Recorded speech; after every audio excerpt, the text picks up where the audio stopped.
నేను కొన్ని పెళ్లిళ్ళకి వెళ్ళి చూసి సిగ్గుపడుతుంటాను. ఆ పిల్లని జీలకర్ర పెట్టమంటారు, బెల్లం, ఈ పిల్లాన్ని పెట్టమంటారు. పెట్టేసిన తర్వాత పురోహితుడు లేచి వెళ్ళిపోతాడు. ఆ కళ్యాణ మంటపంలో 1000 మంది ఉంటారు. గూడ జారిపోతుంటుంది వాళ్ళిద్దరు ఏమనుకుంటారంటే పాపం అలా జీలకర్ర బెల్లం పెట్టుకునే కూర్చోవాలా ఉందనుకుంటారు. ఇలా పెట్టుకుని ఉండిపోతారు ఇద్దరు. ఈ వచ్చిన వాళ్ళందరూ అక్షతలు ఇస్తుంటారు. దీనికి తోడు ఇంకోటి ఉంటాడు, పాపం ఆయన తప్పే ఉంది, వీడియో సరిగా తీస్తే కదా డబ్బు ఇవ్వడం. అందుకని వేస్తూ ఒకసారి మళ్ళీ నటన చెయ్యాలి. వాళ్ళు ఈ మెడతగిపోయిన కోళ్ళల్లా ఇలా తిరిగి చూస్తుండాలి. ఓ పక్క మెడనిప్పి, ఓ పక్క గోడనిప్పి. తీయచ్చో తెలియదు, తీయకూడదో తెలియదు. పాపం వాళ్ళకి ఏం తెలుస్తుంది? అసలు అది కానే కాదు సుముహూర్తం.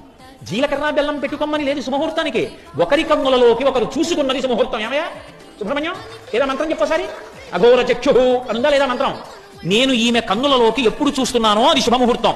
ఆమె నా కన్నులలోకి ఎప్పుడు చూస్తోందో అది శుభముహూర్తం. అందుకే తెరదింపుతారు. అప్పటి వరకు ఒకరినొకరు చూసుకోరు. ఆ సుముహూర్తానికి ఒకరినొకరు చూసుకోవాలి. వీడియోలో మనకు చూడమనకూడదు.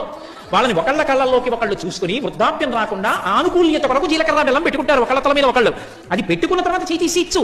అంతేకాని సుముహూర్తం అంటే అసలు కళ్ళలోకి చూసుకోవడానికి వీలు లేకుండా తెరమించి పెట్టించేసేసి నొక్కేసుకుంటూ ఇలా కిందకి నేల మీద చూపులు చూసుకుంటే వాళ్ళకి ఎలా అభ్యున్నతి కలుగుతుంది చెప్పండి నాకు? తప్పు ఎవరు చేస్తున్నారు? నేను చెప్పాలి నా కొడుక్కి, నేను చెప్పాలి నా కూతురికి పెళ్ళయ్యేటప్పుడు.